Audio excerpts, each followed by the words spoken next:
episode 35. We're back, baby! Oh! We're back, guys. Oh, yeah. How is everybody feeling? Feeling good. Back Great. again. Feeling great? A little snack in me. I'm all carved up. Let's ready to roll, baby. Before we start, I just want to thank the listeners for holding on during this strange time. Diving into it real fast, I was in an accident, lost a tooth, suffered some major gum injuries, and I'm back now. Now, I still have a temporary bridge, so it might sound a little strange for a few weeks, but... You sound beautiful, Justin. Thank you, sir. Like cotton and velvet. Like I have butter. never sounded like that. Don't you ever. But I appreciate you. But we are back and ready to roll. Woo. Well, yeah, buddy. My promise to you guys as well is I'm ready. This is going to be about you guys moving forward. This is going to be good. I got a lot of fun stuff planned. The one good thing about taking a long break like that was I just worked. I worked. Got those wrote, creative juices planned, flowing. Got those creative juices flowing. So with that all said, He's going to kill our characters. he's going to kill every single one of your characters because I wrote all new characters for you guys and their backstories. And I'm like, I'm done with these guys. Guys, we're Sometimes God needs to just wipe out the civilization. You know what? Yeah. You're absolutely right. You're absolutely right. Our God is a vengeful God, but he's a nice God too. Our God is a vengeful God. I'm talking straight First Testament. There you go. Yeah. You're all playing bards next. Oh, hell yeah. Traveling band? Let's band. do this. I got drums. In your own family, it's a traveling band. Dude, I'm that on just the happened to banjo. be through Canabras. Do-do-do-do-do. Alan It on all both happened. Saves never through song. Imagine. Well, Starlight Express this shit was like freaking rollerblades sliding through. Let's go. Let's do it. We're going to start with a little recap tonight. And then we're going to dive right in. Because the city of Canabras still burns. In the wake of the attack, you found refuge within the battered walls of the Defender's Heart, one of the last strongholds still held by the Crusaders. But safety here is fragile and fleeting. Your discoveries at the Tower of Estrad revealed the darker truth. This invasion is not chaos, but design. With that knowledge and some will call it persuasion by Azarian, you convinced Erebeth Terrorblade and Anivia to uncover a cultist hidden among the Crusaders themselves. Under questioning, he broke. He revealed the Wardstone was not destroyed, and a fragment still remains. Taken by cultists of Discari, it now lies within the Gray Garrison, deep in the heart of the city. There they guard it waiting for Arilu Vorlesh. They believe that with the Nahandrian crystal, she can corrupt the fragment, twist it, and turn it against the Crusaders. If they succeed, it will not simply fall, it will detonate. And when it does, the remaining wardstones across the border may follow, chain by chain, until nothing remains. To stop this, Erebeth prepares a desperate gambit, a full assault, raids and skirmishes across the city designed to draw the demons away from the Gray Garrison. The casualties will be high, but in the chaos, this party and Anevia will strike where it matters most.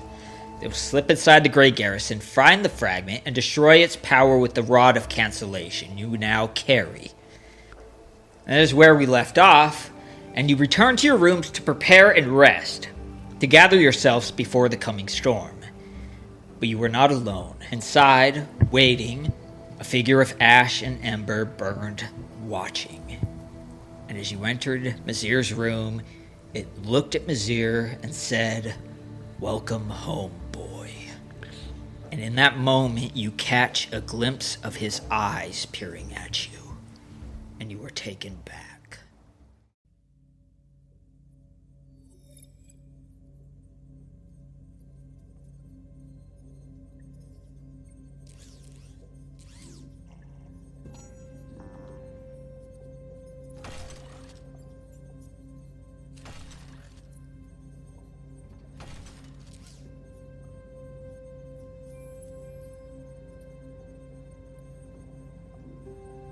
In the far northeast of Avestan lies a land that does not belong to its own world. Numeria is a place where steel fell from the sky and never truly died. Long ago, something vast and terrible tore through the heavens and crashed into the earth. The people who live there, the fierce Kelid tribe, walk among its remains like scavengers picking through the bones of a fallen god. They are warriors, survivors, shaped by a harsh world of wind-scourged plains and jagged hills, where life is short and strength is everything. But beneath their feet, buried in the blackened craters and half-swallowed ruins, lies relics of that ancient fall. Strange metals that hum with unseen power, silent constructs that sometimes stir without warning, and lights that burn without flame. To the tribes, these things are both prize and curse. They tear them from the earth, trade them to distant cities, and tell stories of the ones who went too deep and did not return. Because in Numeria, the past is not dead. It is sleeping, and sometimes it remembers. The wind howled along the cliff face, a long, hollow sound that seemed to rise from the bones of the world itself. Half buried in the stone, like some fallen god driven into the earth, lay the broken hull of divinity. It did not belong, not to the cliff, not to the sky, not to any story the iron Romas told around their fires. Its surface was wrong, too smooth in places, too jagged in others, as though the mountain had tried and failed to swallow it. Blackened metal jutted from the rock like shattered ribs. A long, torn breach gaped open along its back, edges twisted and curled inwards like a wound that would never heal. Below, the tribe watched. Above, 3 climbed. Vizier's hands burned against the rope as he hauled himself upward. 16 winters had stretched him into something hard and broad-shouldered, nearly his father's equal in height, though not yet in weight or presence. His greatsword hung around his back, the familiar pull of it grounding him against the strange unease coiling in his gut. He did not trust this place, but he wanted to understand it. Above him, Rankit climbed without pause. His father moved like a machine of flesh and will, steady, relentless. He did not look back, did not speak. His world was forward, upward, toward whatever threat waited. Hutag came last, slower, measured. The old man's eyes never left the ship. They reached the breach as the wind fell strangely quiet. Inside, darkness waited. Not the darkness of caves or night, something deeper, older. Rankit tested the edge of the opening, then drove a piton into the twisted metal and secured the rope. I go first. It was not a suggestion. Vizier nodded. Hutag said nothing. Rankit swung himself over the edge and began his descent. The rope creaked softly as he lowered himself on into the black. 10 feet, 20, 30. Then, his boots touched metal, and the ship awoke. A faint hum shivered through the structure. Not loud or sudden, but unmistakable. Thin lines of deep blue light flickered into existence beneath Ranket's feet, running along the floor like veins stirring after a long sleep. Above, faint filaments traced into the ceiling, casting a dim, cold glow that pushed back the darkness just enough to reveal shape and shadow. Ranket froze. His hand tightened on the rope. Vizier leaned over the edge, eyes narrowing. What did you do? Nothing. The word came low. Careful, that was worse. Vizier descended next. The light grew stronger as he dropped, though it never warmed. It painted everything in shades of cold blue. Metal walls curved and seamless, stretching to corridors that vanished into gloom. His boots hit the floor beside his father. Vizier exhaled slowly, eyes adjusting. This place. Watch your footing. Vizier nodded. Curiosity could wait. Survival could not. Hutag descended last. The moment his feet touched the metal, he inhaled sharply. Not fear, but wonder. He turned slowly, taking it in. The walls, the lights, the unseen depth pressing in from all sides. This is no ruin.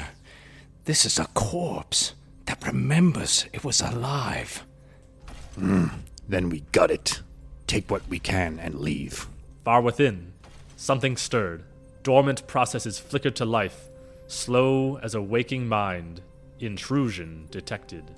3 life forms, unidentified, observing. The systems of unity turned their attention, quiet, patient, calculating.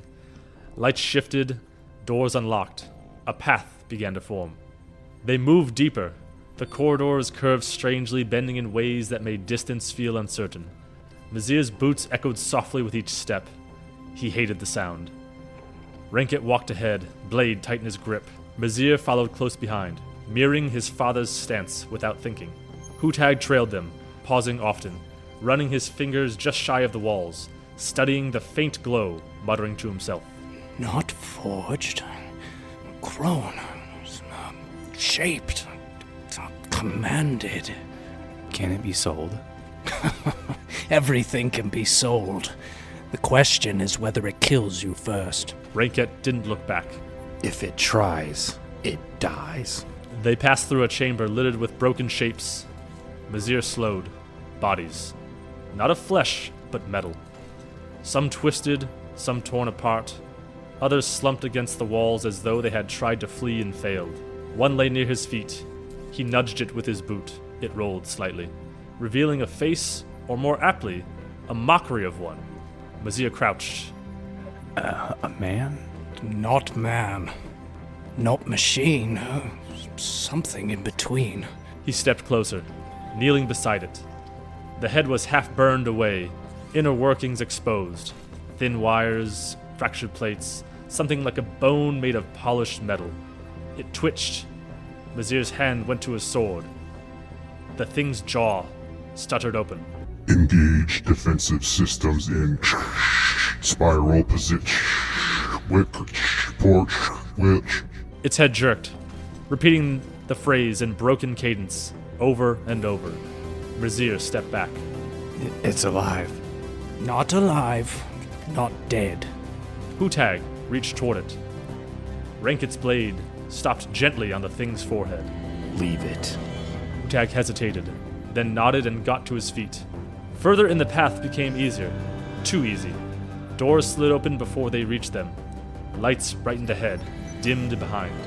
Something's guiding us. Then it wants us somewhere. And we go anyway? Gorham will not smile on us fondly today if we do not leave with a trophy in hand. A corridor ahead opened without warning. One moment, they walked a narrowing throat of metal and shadow. The next, the walls fell away, and the three of them stood at the edge of something vast. Mazir stopped. The chamber stretched out before them like a hollowed heart of a god. Its ceiling arched high above, lost in a dim haze where thin strands of cold blue light flickered like dying stars. The air here was warmer, thick, metallic, carrying a faint, bitter tang that clung to the tongue and settled behind the eyes. At the center of it all stood the engine. It rose from the floor in a mass of coiled metal and interlocking shapes, vast and intricate, like the skeleton of some colossal beast wound upon itself. Rings of dull metal curved and folded, layered upon one another in impossible geometry. Between them, faint pulses of light throbbed in slow, steady rhythm. Not bright, not comforting. Alive. What is it? The question felt small in a place like this.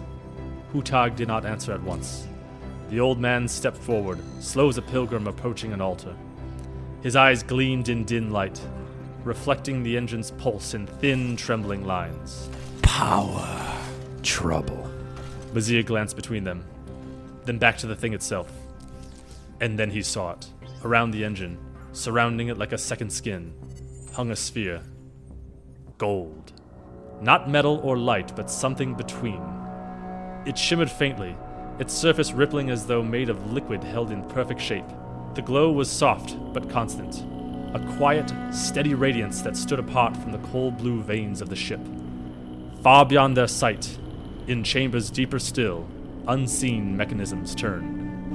Observation. Subjects have reached containment zone. Energy field integrity compromised. Intervention unnecessary. Guidance successful. Hutag circled the sphere slowly, his boots scraping softly against the metal floor. His hands hovered near it, trembling not with fear, but with hunger for knowledge, for understanding.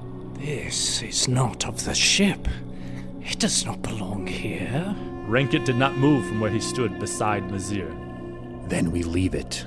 Hutag shook his head, already half lost in the thing before him. No, we learn. Or it kills us. Everything kills us, boy. The question is whether we die knowing something first. The sphere pulsed again, soft and steady like breath. Hutag leaned closer. There is magic here. But it's not like ours. Not shaped by hand or voice. No, this is... Hutag began to chant. Low, rhythmic words in the Kalid tongue slipped from his lips, old syllables worn smooth by generations of use. His fingers traced patterns in the air, weaving the unseen threads of a simple working. Sight beyond sight. Hutag's chant dwindled to a whisper. The last syllable hung in the air like a breath that refused to leave. For a heartbeat, nothing happened. Then the sphere answered. Its golden surface tightened, no longer a soft, breathing glow, but something drawn taut, like skin stretched over a wound. Light gathered beneath it in slow, gathering currents, threads of molten color slipping and coiling just beneath the surface. Mizir felt it in his teeth, a slow, thrumming pressure that set his bones on edge. Hutag. The old man did not turn. His eyes were wide now, fixed on the thing before him. The faint blue light of the ship reflected in one eye, the deep gold of the sphere in the other. They built this place to endure. Metal that remembers shape. Fire that does not die. But this was laid upon it. Then step away. No, I almost... His fingers brushed the surface. The ship inhaled. Light folded inward, collapsing toward the point of a contact. The gold deepened, darkened, becoming something heavier, denser, like the heart of a star drawn tight into a single breath. In that instant, clarity struck him like a blade. Not a shield, a prison! The sphere broke. It did not shatter like glass. It came apart like a sun. Light erupted outward in a violent bloom, golden blue tearing through one another in a screaming collision of arcane force and alien power. The air ignited, reality itself seeming to warp and bend beneath the sudden, impossible violence. Hutag vanished in the first instant. There was no cry, no movement, only absence. Where he had stood, there was now only fire. Mizir saw it coming. A wall of fire and brilliance, devouring everything in its path. Too fast to outrun, too vast to fight. His body tensed, and he knew in that final frozen heartbeat he would not survive. And then Renket moved. No shout, no warning, no hesitation. He stepped forward. One stride carried him into the heart of it, placing himself between the storm and his boy behind him. The motion was not frantic, not desperate. It was clean and certain. Mizir saw the shift on his shoulders, the widening of his stance. The same stance that he had seen 100 times before, when his father faced charging beasts, rival warriors, the raw violence of the world itself.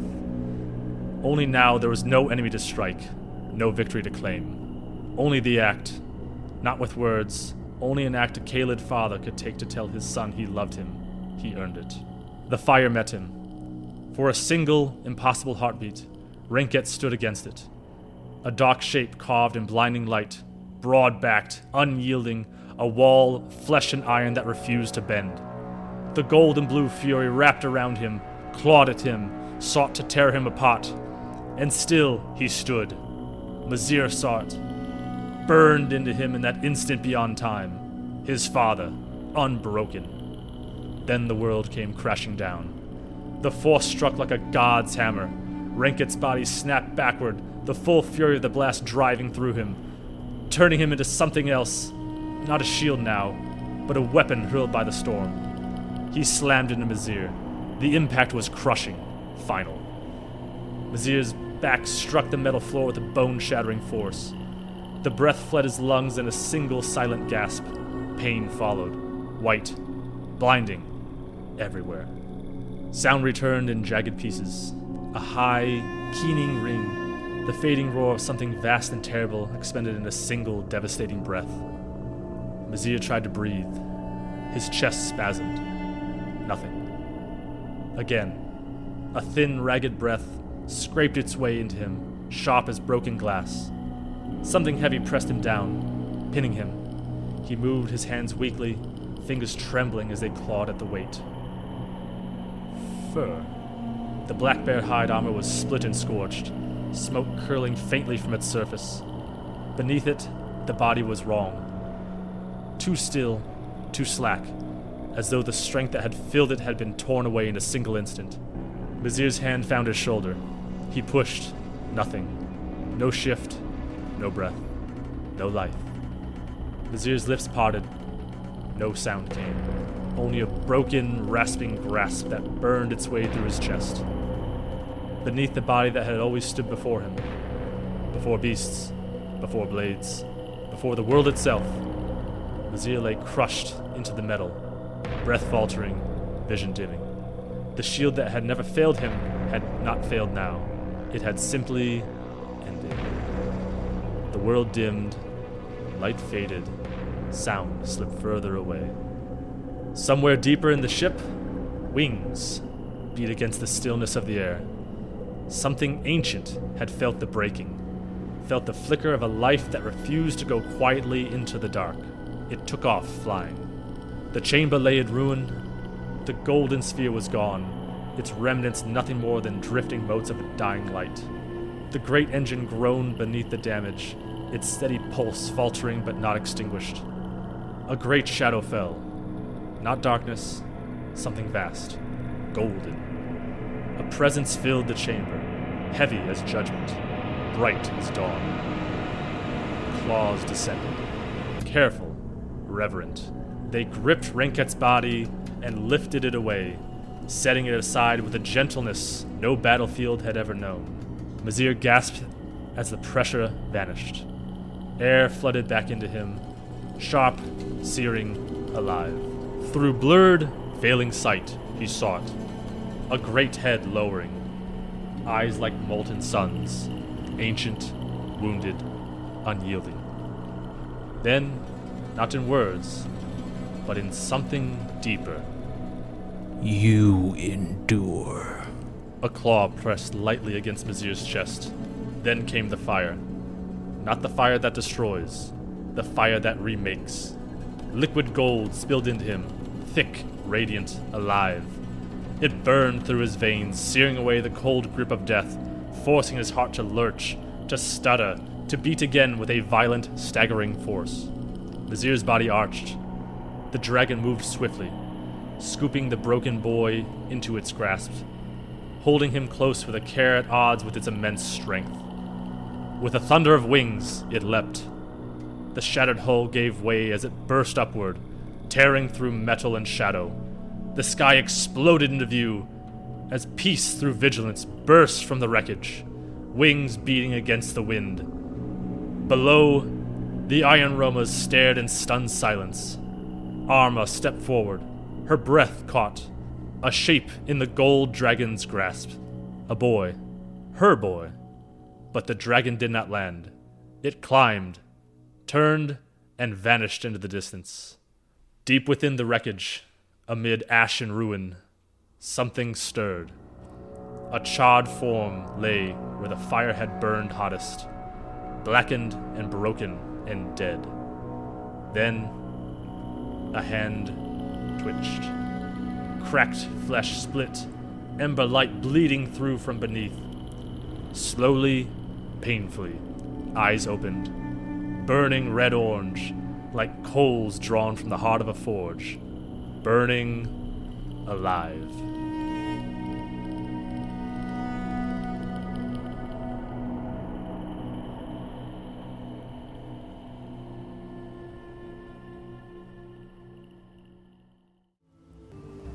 Welcome home, boy. This figure says. I described him earlier as this charred corpse. Do you guys want to see him? Yes. Oh, yeah, please. Yeah, boy. Let's go to Owlbear Rodeo. Rodeo! Owlbear! Rodeo. I hope they sponsor us one day. That'd be sick. Yeah, if you guys want to sponsor, let us know. And by the way, let's see some new artwork for Anevia, Oh. She on the right? Irabeth, Oh. and Arvashtiel. Dude. Ooh, wow. Arabeth all of a sudden is smoking. Yeah, she's hot. She's always been spoken, baby. Yeah. That's why that dwarf guy's like, I gotta watch some of this action. No, her right-hand man, Jeff. You remember that? He wanted to watch. I kind of understand Jeff's You point get of view. You know what I'm saying? Oh, he wasn't. By the way, dwarf guy. Irabeth, not too bad. Oh, yeah. Turns out I'm into half-orc girls. I hope this doesn't awaken anything in me. No. Too late. Fetish discovered. I mean, if Take a look at all them. Looks like to your right. And it looks like this. Ooh. Oh, oh, yeah. Who wants to describe it? Go ahead, Monsieur. You see a man his face is completely wrapped, his arms, his body, but it almost looks like it's like wet ash, like a forest fire that had rain, and that's what his kind of body looks like. And then you got this wrapping around his face. All you can see is eyes, but it genuinely looks like just straight up the worst burn victim ever. It reminds me of like outside of a volcano, that molten lava when it starts to cake over, but it's still moving like that. You can still see there's like a fire underneath it. It's got kind of that like skin on top, though. Yeah. Like the bandages almost look like almost fused to his flesh at the same time. Yes. It's got For like those of orange you eyes. who played Fallout New Vegas, he looks like a much more burned version of Joshua Green. Yes. The room is dim, only a few candle lights, and a bit of ember glowing off of him. And the air feels wrong as you step into the room. You expect it to be hot, but it's not. It's still. Arvashniel stands in the corner, unmoving, eyes unfocused, body slack but upright under some kind of enchantment spell. The only thing he does is his fingers twitch ever so often, like a puppet on marionette. And Hutag sits on the bed, like he's been waiting this whole life for this moment. Welcome home, boy. And at this point, it's probably been like 20 years. You were 16.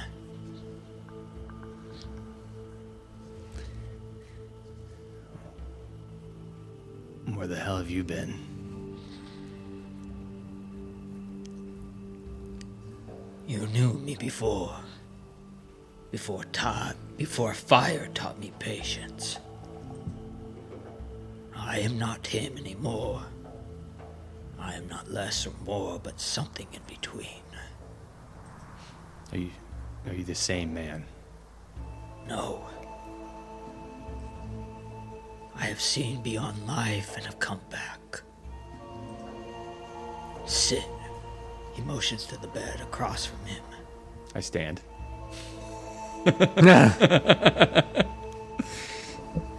You stand like him. Don't. It's not worth it. It's not needed right now. He looks at you and he says, "Your father is not in the halls of Gorham. He would not accept a coward into his company. He died not in conquest or battle, but as sacrifice. Gorham will not ever accept him." What about for stupidity? Stupidity, Gorham accepts loudly. His halls are filled with the dumb and reckless, but not the loved. Why are you even here? Because I've seen what lies beyond. When I died that day, I was sent to the boneyard. There I spoke with the Lady of Graves. She refused to judge me. She sent me back. Not as a curse, but as a task. watch you. Useless. It doesn't matter now. Yes, it does. Have you been paying attention? I have. And more than that, I see what is on the horizon for you. The Lady of Graves does not watch often, but when she does, it is because something is about to break the shape of things. And you stand near such a moment. The rest of you are still in this room, kind of just watching this interaction. And he looks at you, Mazir, and his eyes kind of peer at your chest as if he's looking through flesh and blood into your heart. And he says, something has already touched you. It burns in you, quiet now, but it will not remain so. He smells the air and he says, you carry dragon blood in your veins now. But I remember when you carried boar blood on your skin.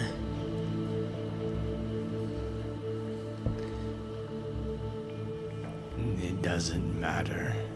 All of this has gone to shit. Power will always matter.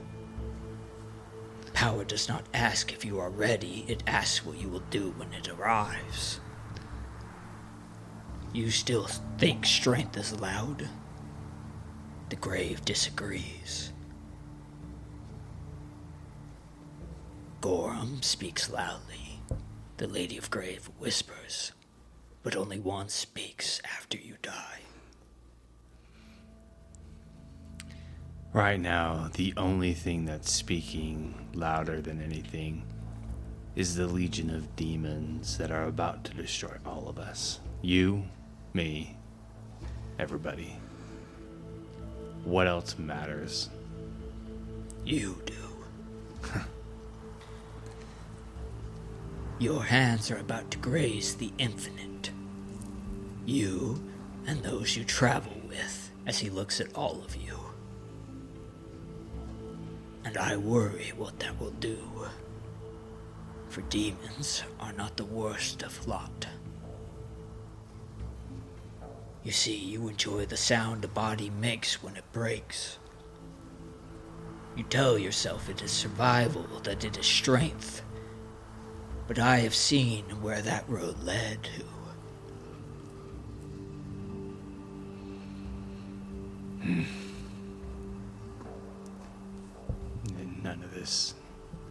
None of this matters. They will not say that after you have passed.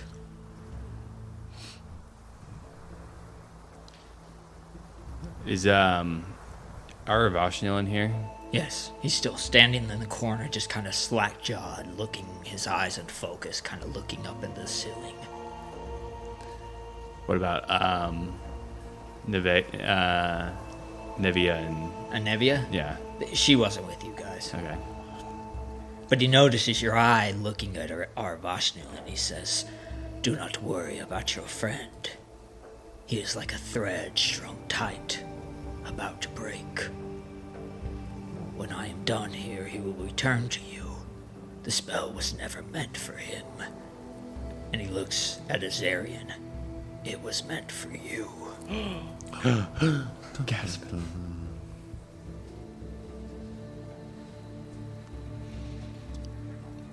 I do not understand. You play foul tricks upon us in our own home, in times of desperation. I don't even know you. Not yet. But the Lady of Graves knows you.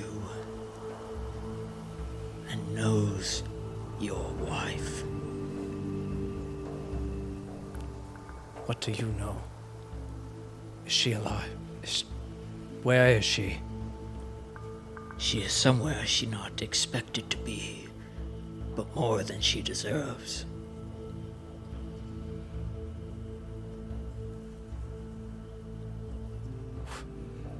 You speak ill of my wife?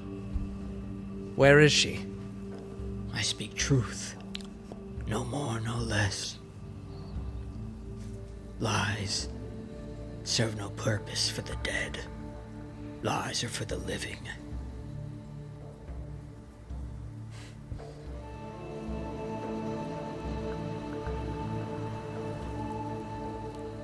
I need to know how to find her. Anything. Anything to tell me how. What to do. If you know something and you're withholding it from me, believe me, this war will not be the last thing for me. I will find you. Pray tonight. Not to your goddess of butterflies, but to the one who sits at the gate where all stories end.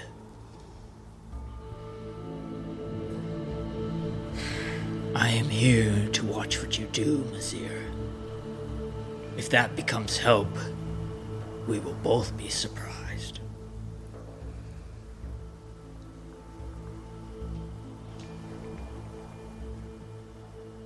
No. I don't know if I want your help. I don't even know if I want you here. Azarian, this man shows himself in life and in death. I can't imagine it being much different. This is a waste of time. I look around at the party. We have more important things to do than talk to this dead man. Good. Hold to that anger. It is honest. More honest than pretending you are something you are not. But remember, when power comes, it will not care why you chose, only that you do. He looks back at Mazir, and all he says is, the next time we shall meet, you will be different. Do not disappoint the dead. Live loudly, Mazir. And with that, a small circle of flame engulfs him. And you expect this heat to radiate off of it and burn you, but no heat comes. Only the stillness of the air. And in a second, a light flashes. And we expect to see the bed maybe burned or the cinders along the wall. Only a single little layer of soot is all that remains as he is gone. As that's happening, I'm going to take my ranseur and I'm just going to cut through the bed and cut it in half. Oh, that's and disrespectful. Then I walk out of the room. Okay, you need to sleep there though. So I kind of I run over and am sifting through the soot to see if just in desperation to see if anything was left behind. Just like sand in your hand, it just moves through it, nothing left. Bastard! Mazir, who was that? What does he know? Last time I saw that man, he was burning. Dead. He talks of my wife. He was obsessed with power, and it took him in the end. I don't trust this thing. I hardly trusted him years ago. This is too much. Why do we always have visitors in this place? Do we have a barrier of sorts? I mean, nothing. Don't we have some kind of plot shield up to keep us from Don't this we moment? have something? At that moment, our Voshnil kind of snaps out of it, and his eyes refocus, and he looks at all of you, and he's like, "What? Where did he go? What was that? What happened?" Are you all right? Yes, it Please. just feels like my mind is stretched thin at the moment. Please have a seat. Oh, yes. He goes over and he sits down on one of the beds.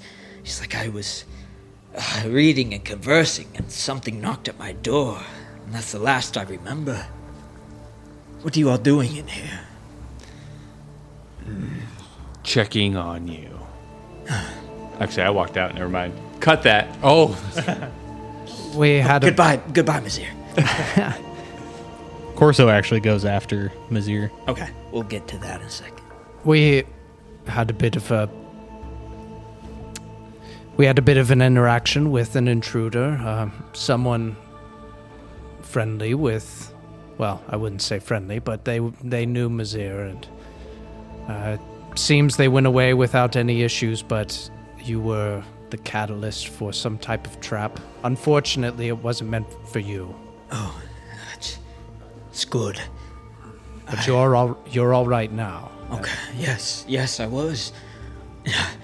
It's fortuitous you were here anyways. I had something to discuss with the rest of you. I was going to seek you out in the morning, but I was here, and he points over, and you see the cat sitting in the corner of the room with the strange kind of metal circlet on its head. Oh, what a very lovely cat. That's right. I was conversing at the time with my master, and he went quiet. He said he was approaching the Gray Garrison at the moment, and he simply stopped. And even his familiar has not spoken since then. It was simply ended. I need to go and find him. I need to head to the Gray Garrison. Then you shall join us. I will accompany you then. Yes, our plans were to leave in the morning. I shall be there. I must get some rest before that. Clear this fog out of my mind. He did mention, though, that there was some kind of woman he saw heading into the Gray Garrison. She held a scythe in her hand. A strange kind of beautiful monstrosity he described her as. It's the last thing he said before the cat stops speaking. It's a Relu. Seems like we got our work cut out for us then. I will accompany you in the morning. We should all get some rest. Indeed. Someone's going to have to sleep on the floor because of the Nangig points Oh, toward dear the God, what happened to my bed? point toward the bed. Sorry, my companion destroyed your bed. No, no worries. I'm an elf. I don't sleep. I only have to meditate for a time. The floor seems to be fine. And with that, he kind of motions the rest of you guys. Go to your rooms. Now Corso goes after Mazir. Nazir is just kind of doing the classic, leaning against the fireplace, looking into the fire, And dark shadows A flickering. little bit of firelight in his eyeballs. You see. Corso gingerly comes up behind him and puts his cheek against his strong back. oh my God! It's gonna be okay. Wait, this is for the only. Yeah, clutch the pearls. Oh yeah, this is the OF version. No. Start singing "Far Over the Misty Mountain." Oh, The mood gets romantic. The lighting dims. Now that they're all gone. Do-do-do-do. I cast thaumaturgy to dim the lights. Oh, you're in there too? Damn. Yeah, I just showed up. three-way. I'm in the cuck chair in the corner. That's what it's for. Some would say that's the best place to be. No one at this table. No, so Corso enters the room. Failed to mention them when we first met. Is there a reason to mention the dead? If they come back to whatever version of life they can, I would certainly think so. That thing is not who I knew. My life is filled with death. He said you have the blood of a dragon in you. I don't know what he's talking about. The One of the last things that I remember of that time was him burning. My father dying. That's it. Everything else is haze and blood. Mizir, as we venture forward, there's going to be some things that come out about you that you're not going to understand, but you're going to start to remember. If you indeed have the blood of a dragon in you, dragons have the capacity for great good, but also terrible, terrible destruction. And as your friend, and as a simple cleric, my point in life is to simply heal people and show them that there's always a better path. So with that in mind, try and resist the bad. Because we're in the thick of it now, and the last thing we need is you going off a path that the rest of us are not going to be able to follow down. But again, this life is your choice. And as your friend, all I can do is guide. Zir just kind of stares in the fire. And then Corso just backs out.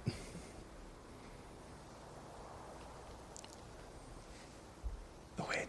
And the wind blows. Who left that window open? Sorry. Goes. Head down for the night? Arabeth told you to get one last rest before you head off. It will take her some time to organize this gambit, this strike around the city. So she says, rest up. In the morning, we'll head for the Gray Garrison. Well, all right. Think we need any supplies, unless anyone needs to do anything? I probably would have a moment with my prayers at the end of the night while I'm coming down.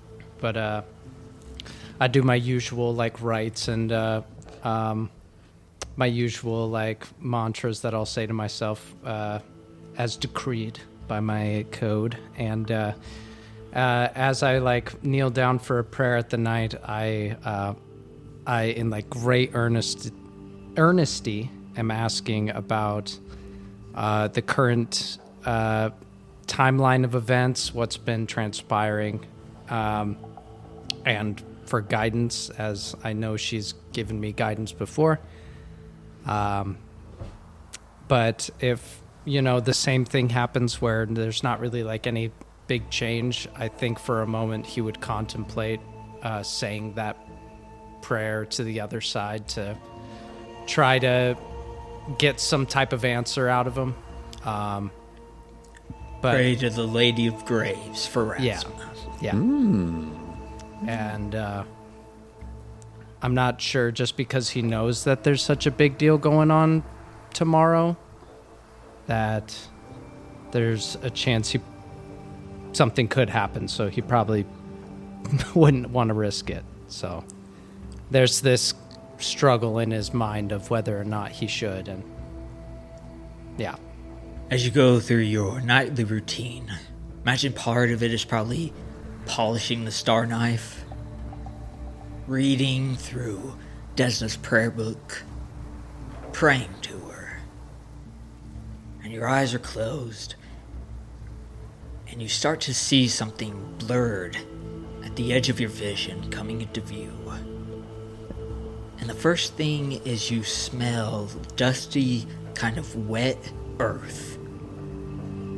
And then stone starts to take shape. Chiseled, put together. You're in a building. But you're in the cellar. And you can hear somebody crying in the corner. And then it takes shape in front of you still, turning into bars. A prison cell. And you can see the door, the gate, where the key should go. You look behind you and to the sides of you and you see other prison cells, but they're completely dark within. But you can feel the presence of somebody in them. But the one in front of you, you see into. And there's a woman sitting cross-legged on the floor with her back to you. She wears leather armor. She has kind of long red hair, nearly touching the floor where she's seated. And she has a bow strapped across her back. And between where that bow is placed, 2 dark red wings out of her back. And they kind of open. And even before she turns around, she says, I need you, Azarian. I'm running out of time. I'm here. I'm right here. Please tell me where do I go? What do I do? Find me. Where? Find me in Dresden.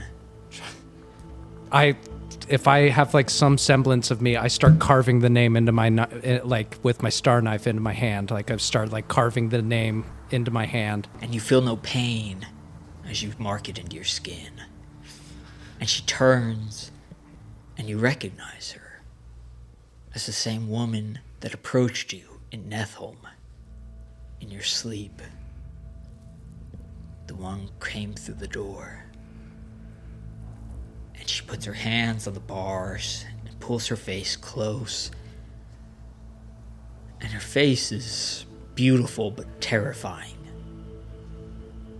It's the face of a succubus.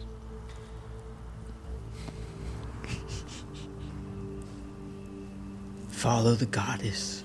She will not deceive you. She will not mislead you. I am quickly running out of time. Find me and free me. What? She steps back into the cell. Just as fast as it came, your vision starts to dissipate. And the scene starts to flutter away. And is gone. Do it. Come on. Your eyes open, and you're seated in your room in the Defender's Heart. I'm so thrown off. I thought that it was that her. But it was her. I look at my arm to see if the name is carved into the hand. It is indeed. And underneath it, not carved by yourself, is the small image of a butterfly.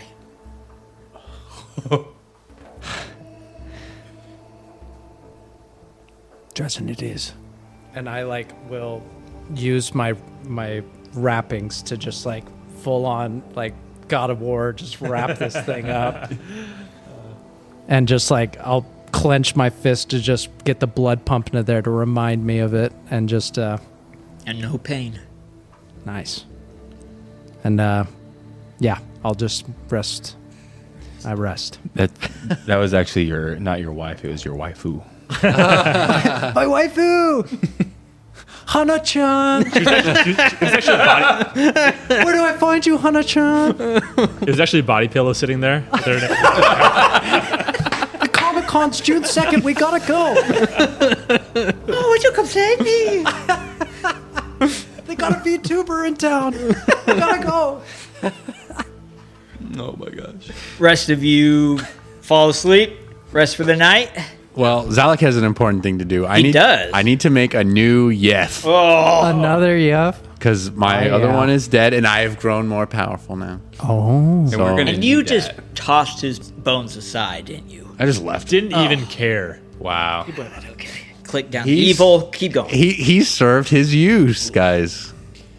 Let's just go kill a villager and use their corpse. Well, no, that's too weak for me. So I say, Is Erebeth good for you? You want to go slit her throat? well. She's got a good set of bones. Yeah, she's got some strong bones. No, but I did save. You're a monster. All right, go. I'm lawful here for now. So I saved those monitor lizard bones. So I'm gonna make a Yef lizard. Ooh. Describe him. His name is now Larf. Let's see. Or Liff. Yeah. Yeah. Livered. Lifford. Lifford. Lifford the lizard guy. Lifford the lizard. My name's Yeth. Yeah. So, but yeah, Just give me kind of a general synopsis. Well, what he he's a- looks like, how the process takes place. Give me a rundown. Yeah, so similar to, how I raised the Dretch, but when this is a bloody version. So, it's going to be, that monitor lizard kind of shape, and even with I would think the spines, you'd keep like those bony projection spines. Okay. What type of lizard is it? Monitor lizard. Monitor. But it's a Pathfinder one, so I think they're pretty sizable. It's like a Komodo dragon looking thing. Yeah. Yeah. If I remember right, they're about 5 feet wide. They're pretty good, yeah. So you're raising a skeletal, A bloody one. Bloody. So it's got that bloody. monitor lizard that will definitely raise no question. No, not at from any all. of the Crusaders you're now fighting. No, alongside. not. It should be We'll completely. throw a cloak on the lizard. Everything. will Yeah, be throw a just cloak fine. on. Yeah. The As cloak 4 bloody footprints everywhere you guys go. That's my dog. Yeah. I mean, at least it's maybe a little more defensible than a undead. All right, a the one skeleton question I have for you is: are you changing the name? No. Okay, Yef the lizard. Yef the lizard. Yef the lizard. He keeps 'Kay. one bone from the last guy, so that Oh, from still the is- dredge. Yeah. Ooh, I like that. Like Yeah, the Sells character. it on. to like meld it in. Yeah. I like that. I'm okay, taking I that. like that. I'm taking that's canon. Is this like a Ship of Theseus situation where like you just keep adding new things but you still call it the old thing? For No, the because he'll always keep the same bone. Yeah, it's The ship of same Theseus, Yef except, bone. You're keeping one always- rib bone from the dredge. Yeah. And Dan shove just it in. created an amazing image of what Yeffy the lizard You're just looks like. Standard. I want to see if I can put it on. You know Owlbear. exactly where he's putting it. Oh, it worked. This was a very quick chat GBT. It's right. It's not a bone. It screws in. It's right next to your character on Owlbear. I was able to put it on there. Oh, okay. I just chat GBT'd really quick. Oh yeah, that's what? It's like an undead That's Gamera. perfect. All right, let's Wow, take a that look. actually looks really cool. That is exactly Right? what I was That- thinking. Wow. I can't wait to kill that thing. So yeah, like a It's very good. tough-hided monitor lizard skeleton with like dripping blood with the big spiny projections on Think the back. Gamera, but undead. Yeah. That's a good way to put it. That's Some great. of the beefiest bones I've ever seen say in that my thing life. makes This it look guy's got some like thick. tendons on that boy. yeah, for reals. For real, By the way, for you guys real. want to look at what Mazir's father looks like? I forgot to unveil this. Oh while yeah, we were never doing it. saw Ronket. Oh, it looks just like Dan. Oh, It does kind of look like Dan. It looks just like him. It's pretty good. If you should cut grow the, your if beard you out, cut the dude, like face that. out. I need more facial Dude, hair. same tattoos and everything. It's uncanny. 1 for 1 for Dan. look at So that. you've got a new Belts. skeletal lizard. For the listeners, the joke is I have no tattoos. They don't know. They don't know. Pay extra to find out if Dan does have tattoos and where. Spoiler alert: he has one. He tattooed his butthole. I'll spoil it for you. Come on, man. How are we gonna make money now? Listen, So- if it's gonna be a chocolate starfish, you get an actual chocolate starfish tattooed there. All right. No, it's insert quarter here is what the tattoo is. Little arrow pointing down. Oh, So Zalek's in his room doing his weird, creepy skeletal stuff. Yeah, Touching his Zarian's bones. praying. touching bones. Yeah. Mazir is contemplating. He's We'll say that. he's brooding. What's Angeg doing? I imagine Ngig like going to bed, starting to set his things to the side, getting, prepped and ready to sleep, and there's probably a bit of not necessarily fear, but just an anxiousness of the day that approaching. Like, when you go to bed and like you have to get up early to go to the airport the next morning, you're restless the entire night before. You don't sleep well. You sleep, but it's off on. You wake up every 30 minutes or an hour. Of course, yeah. It's that feeling is permeating him, where he's just ready to go and grasp the day, but it's not there yet. But you have to wait. Yeah. So I imagine it's kind of a tossing and turning, never really falling into that deep sleep. Yes. Corso, you're in your room, and after some prayer to Iomade, you do fall asleep. And a few hours pass, and in the darkness, you hear a small knock. 3 measured taps at your door.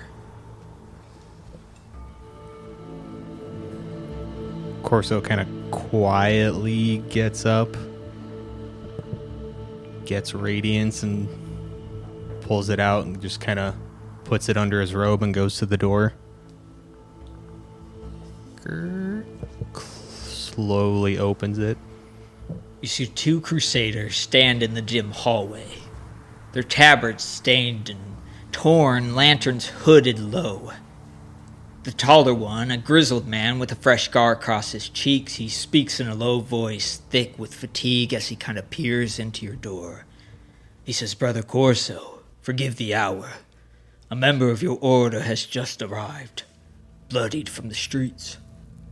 We informed her, and Ionis is here. Says she is kin. She waits below in the kitchens. Will you follow?" I would like to sense motive. Head.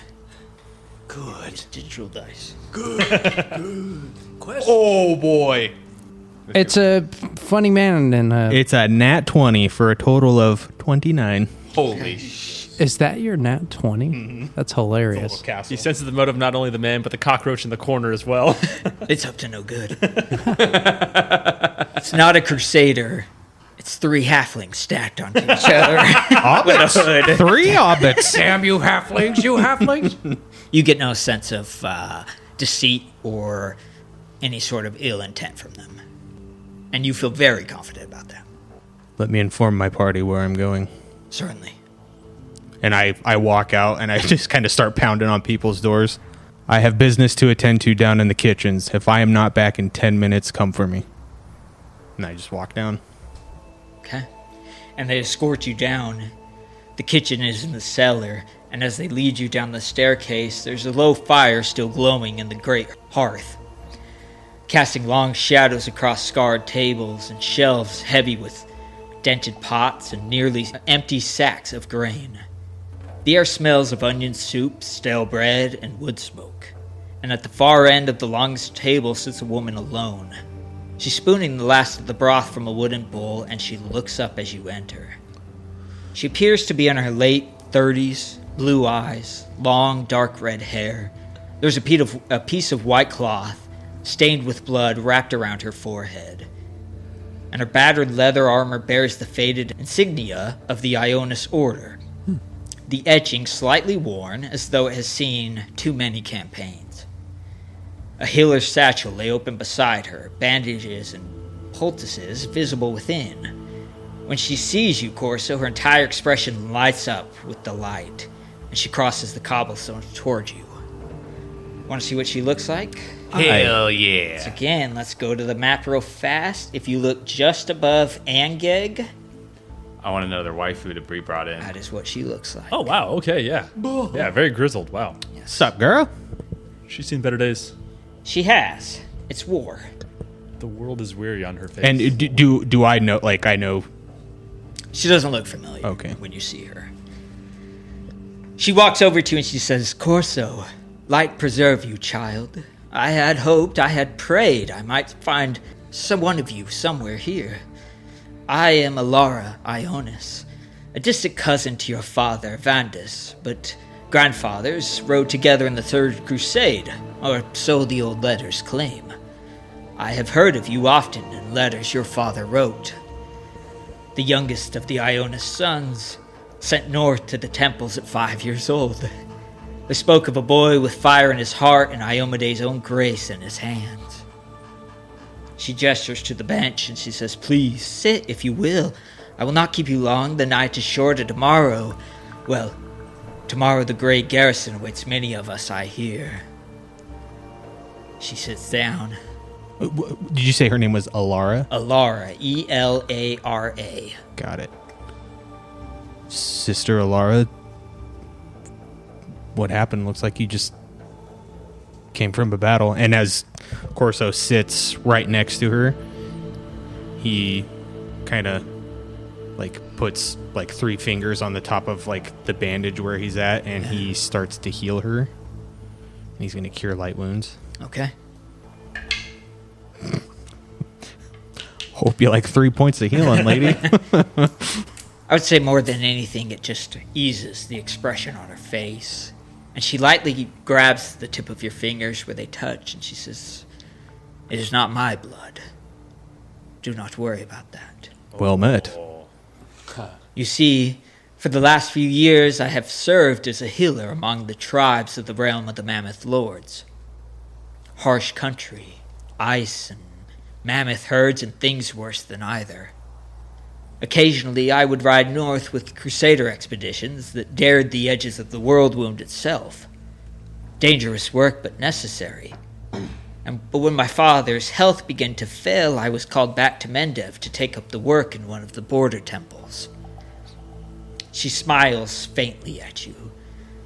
Iomede's hand is strange sometimes. I arrived in Canabras only days before Armas Day. I thought myself blessed to witness the festival in such a storied city instead. Instead, I've spent these nights moving through the ruins, healing whom I could, the trapped, the wounded, the dying. The Defender's Heart is the largest bastion of survivors, but not the only one. There are cellars, hidden redoubles, places where folks still cling to life. I came here only to rest and resupply before dawn. She reaches into her satchel and she withdraws something small, wrapped in a clean linen. And she looks at you pointedly and she says, "There is more I must tell you, Corso, about your brother." She pauses. The fire pops and then settles. Which brother? Galen. You see, not 4 moons past, I was with a small party pushing into the scarred waste beyond the line. We found him wandering alone. He looked lost, haunted. His armor was rent, his face gaunt, but it was him all the same. He cried out for family, for home, for Vandus, for his brothers. He spoke your name, Corso. He said the Order would understand one day. I tried to reach him. I called his name, but a great mist rose from the broken earth of the world wound, thick and unnatural, reeking of sulfur and blood. It swallowed him whole, and we were forced to fall back. And when it lifted, he was gone. And all that remained was this. She unwraps the linen and holds out a small silver medallion on a fine chain, a small sword pendant, Iomede's holy symbol etched clearly on one face. I took it, hoping to return it to your family. She holds it out to you. Corso takes it. And as you do, so subtly in your hand, it feels warm. And a small bit of light glows off it, a dark red, a dark orangish, the color of fire. Wear it tomorrow, young Ionis. Let it be a ward against despair. Let it remind you why we fight. For blood, for light, for the oaths that bind us. She rises, starts to gather her satchel. Iomede's blessing upon you and all your companions, Corso. There are still people out there in the dark who need healing, and I must go back to them before first light. I wish our reunion could be longer, but there is no time to waste. Stay safe, sister, and may our paths cross again. She gives you a kind of a warm, sad smile. She turns toward the kitchen's rear door that leads out into the shadowed courtyard, and as she steps in the doorway, though, she pauses. She looks back at you. She says, "One last thing. When the darkness closes in tomorrow, remember, faith isn't blind obedience. Sometimes the blade must turn inward to cut out the rot." A small nod, and then she disappears into the darkness of the courtyard. And Corso's just kind of holding his brother's pendant. He just kind of sits down. Did she say the order would understand? That's what Galen said. Galen was saying in this kind of, rambling way, the order would understand. Well, Corso's going to be pondering on that for a while. After that 10-minute mark has transpired, Azarian walks downstairs and you good? You request you good? I have no idea. Is it bad? Corso's just probably. Oh, well, We'll add it to our list of shitstorms to deal with, and Corso puts the pendant on. I will ask his hood more over. in the morning, but I'd rather not disturb my long rest. I will go back to my chamber. I will do the same. I wish you a good night. I have the little, candle with the, teacups. Oh, I love those things, yes. Who goes that? You got that sleeping Oh, he's got the long sleeping cap and the long white robe with the yes, Striped with the pajamas. butt flap on the back. Bit of coldness tonight. Bit of gruel would warm me up. Kind of a crazy night, and so everybody aside from Angeg, you guys don't get long rests. I mean, praying, making a skeleton. You just had so much going on. brooding. He's asking me to come out 10 minutes. I mean, come on. You all get a long rest. Wake up. Still that kind of strange darkness over the city. It's clearing a little. Maybe a few rays of sunlight are finally kind of peeking through. But it's time.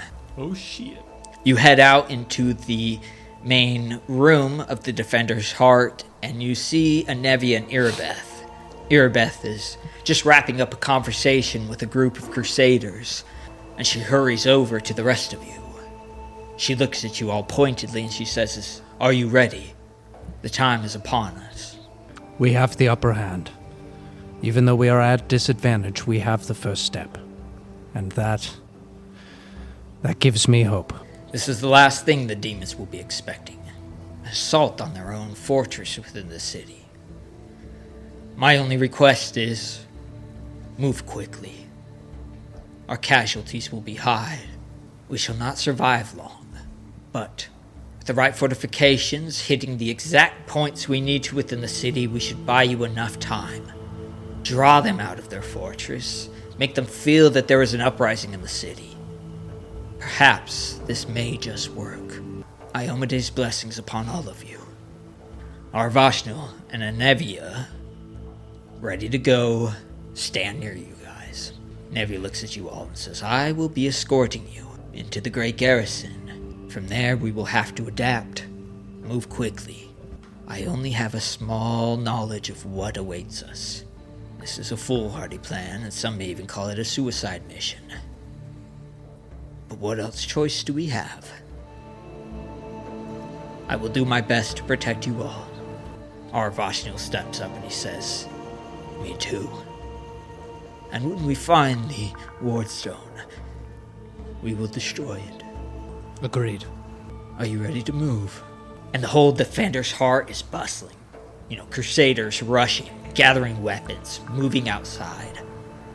It's all kind of a hustle, and only a few are going to remain at the Defender's Heart to protect the sick and infirmed, the elderly who are there. As much as I'd like to see all of you at the end of all of this, I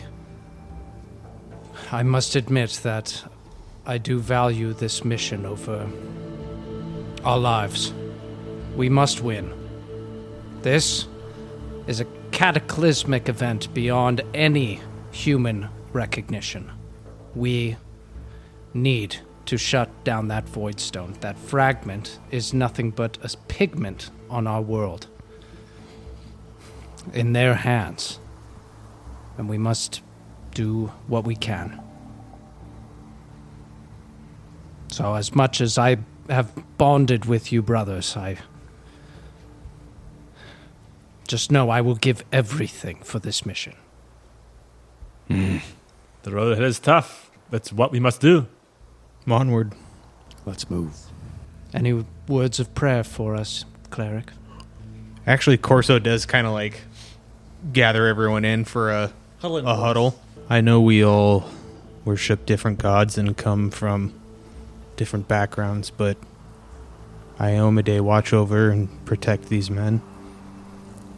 And if it be your will, let me die in their stead.